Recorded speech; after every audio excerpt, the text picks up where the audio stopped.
Finally শুরু হয়ে গেল আমাদের যাত্রা হাওড়া স্টেশন থেকে। ট্রেন এখন দাঁড়িয়ে, হাওড়া কাটোয়া লোকাল ধরে আমরা যাচ্ছিলাম নবদ্বীপের উদ্দেশ্যে। মা জানলা দিয়ে আমায় দেখে যাচ্ছে আর বলছে, যেখানেই যাই খালি ফোন নিয়ে কায়দা তোমাদের, খালি ফোন নিয়ে কায়দা। তারপর একটুখানি গিয়ে আমি বসে গেলাম ভদ্রতার খাতিরে, কারণ মা রেগে যাচ্ছিলো খুব। তারপর গিয়ে একটু সেলফি টেলফি তোলার পর শুরু হয়ে গেল ট্রেনের যাত্রা। মা ঘুমিয়ে পড়েছে আর এদিকে শুরু হয়ে যাচ্ছে ঝালমুড়ি ঝালমুড়ি আর লেবু লেবু আর রুমাল শুনছে। চলতে চলতে হঠাৎ করে মায়ের শরীর খারাপ, মা কাল রাত্রে ঘুমায়নি, যেতে হবে বলে একটা টেনশন থাকে না, তো বমি করেছে অনেকবার, তার জন্য ক্লান্ত, প্রচুর পরিমাণে ক্লান্ত। সেই জন্যই মাকে প্যাসেঞ্জাররা সিট ছেড়ে দেয়, আমরা সব দাঁড়িয়ে থাকি, মাকে শোয়ার ব্যবস্থা করে দিই। ট্রেন যাওয়ার পথ অনেকটা, পুরো 2 ঘন্টা রাস্তা। তারপর দেখো গ্রামের ভিউ, দেখো যতই তোমরা শহর বলো না কেন, গ্রামের যে একটা নির্মম প্রকৃতি না, এটা কোনোদিনও কোথাও পাবে না, এত শান্তি। তো ফাইনালি আমরা নবদ্বীপের অনেকটা কাছাকাছি পৌঁছে গেছিলাম। আমি সেই মুহূর্তটা ক্যাপচার করার জন্য ফোন নিয়ে আবারও গেটের কাছে হাজির, মায়ের বোকা শুনতে শুনতে, কি হ্যাঁ গেটের ধারে ফোন নিয়ে এক্ষুনি পড়ে যাবি, নানা রকম বোকা শোনা সত্ত্বেও আমি ফোন নিয়ে, কি হ্যাঁ নবদ্বীপ ধামে এসে গেছি মাম্মি। তারপর ট্রেন থেকে নেমে মাম্মি মাম্মি করতে করতে আমি চিল্লাতে চিল্লাতে যাচ্ছিলাম। সেখান থেকে আমরা নেমে গিয়ে অটো ধরি, অটোতে করে গিয়ে আমরা আবার লঞ্চ ধরবো, সেই জন্য একটা তাড়াতাড়ি ছিল। লঞ্চে যখন গেলাম দেখলাম রীতিমতো খুব ভালো ভিড়, খুব ভালো ভিড়। আমরা বসার জায়গা তো পাইনি, কোনো মতে আমরা দাঁড়ানোর জায়গা পেয়েছি।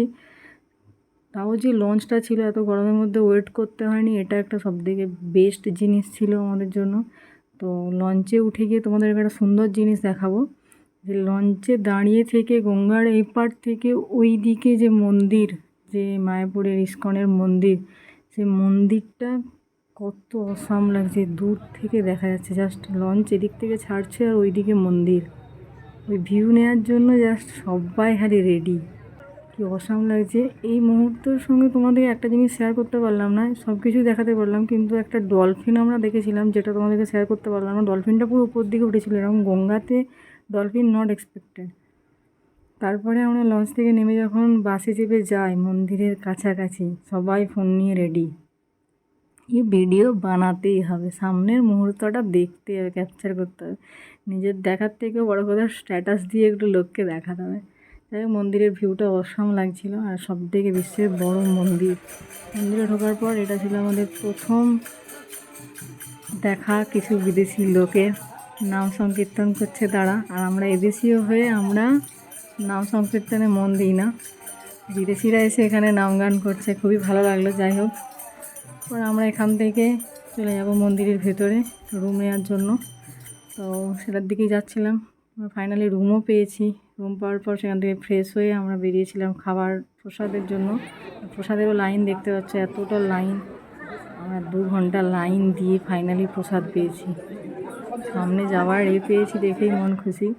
প্রসাদের হলটা দেখো কত বড়, কত বড় একটা হল, সেখানে এত অগণিত লোক, আর তারা এই খাবার খাওয়ার জন্য কত দূর দূরান্ত থেকে এসেছে। প্রসাদটা দেখো, নিরামিষ খাবার, কত সুস্বাদু, যেন কি খাচ্ছি। ছিল ডাল ভাত, পনিরের তরকারি, আর সঙ্গে পায়েস ছিল, আর একটা সবজি ছিল, সব কিছু যেন নিখুঁত ব্যবস্থা, অসাম জায়গা। আমরা খেয়ে দিয়ে রেস্ট করে বিকালে বেরিয়ে পড়েছিলাম, মা বোন আর আমি একটু সাজুগুজু করে মন্দিরে আরতি দেখবো বলে, সন্ধ্যা আরতি দেখবার জন্য বেরিয়ে পড়েছিলাম।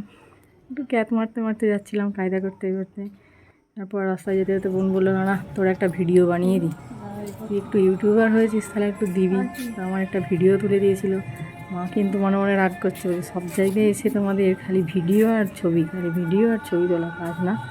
তো ফাইনালি আমরা গেলাম। এই দেখো অগণিত লোক, লোকের ভিড় দেখো খালি, এত লোকের সমাগম, এত গরমের মধ্যে লক্ষ লক্ষ মানুষ শুধু ওয়েট করে আছে রাধা কৃষ্ণের দর্শন নেওয়ার জন্য। মন্দিরের উপর থেকে নিচ শুধু লোক, শুধু লোক। এখানে রাধা কৃষ্ণের আরতি চলছে। এবার ওই যে নৌকা দেখছো হংসরাজের উপর, এটা পুরো পুকুরের জল বরাবর ঘুরবে, পুরোটা প্রদক্ষিণ করবে। প্রত্যেক দিন নাকি এই জিনিসটা হয়। তো ফাইনালি যে আমরা যেতে পেরেছি, এটা আমাদের কাছে খুবই সৌভাগ্যের ব্যাপার। ওখানে নাম সংকীর্তন চলছে, আমাদের সামনে কিছু মহিলা দাঁড়িয়েছিলেন, তারা ওইখানে হরে নাম হরে কৃষ্ণ চলছে, কিন্তু ওনারা কোনোভাবেই তাল মেলাতে পারছিলেন না। যাই হোক, বেতাল হলেও ওনারা করছিলেন, এটা একটা খুব ভালো জিনিস। তো এত জলের ফোয়ারা, এত কিছু, সব কিছু একদম যেন অসাম একটা জায়গা, অসাম, মন ভালো করার মতো একটা সুন্দর জায়গা। দেখো ঘাসে বসে ওই রাধাকৃষ্ণ আসছে এদিকে, ওটা পুকুরে প্রদক্ষিণ করবে, ঘুরতে বেরিয়েছে তারা। আমি সামনেই ছিলাম, কিন্তু যেহেতু পুকুরটা একটু দূরে, তার জন্য আমি ঠিকঠাক ভিডিওটা ক্যাপচার করে উঠতে পারিনি। তো তোমাদের কাছে শেয়ার করলাম, একটু জুম করে দেখানোর চেষ্টা করলাম। তো ভিড়ের মাঝে সেভাবে ভিডিও করতে পারিনি, কারণ সবাই যথারীতি মোবাইল নিয়ে রেডি এই মুহূর্তটা ভিডিও করে বাড়ি যাক বা যেখানেই যাক সেখানে গিয়ে দেখাবে। তো আমাদের এই ছিল। এরপরে আমরা তোমাদেরকে একটা জিনিসই দেখাবো, রাত্রে যে অসময় একটা ভিউ ছিল। আর এটা বিকেল 5টা থেকে শুরু হয়েছে, রাত্রি 8:30 9টা অবধি চলবে এই জিনিসটা।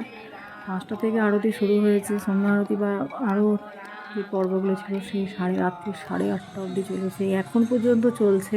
আমরা দাঁড়িয়ে না থাকতে পেরে আমি লাস্টের ভিউটুকু নিয়ে আমরা চলে যাই রুমে। তারপর প্রায় আধা ঘন্টা লাইন দেওয়ার পর আমরা প্রসাদ পাই, এবং প্রসাদ নিয়ে রুমে গিয়ে খেয়ে আবার পরের দিন বেরিয়ে পড়ি আমরা বাড়ির উদ্দেশ্যে। তো এই ছিল আমার ব্লগ।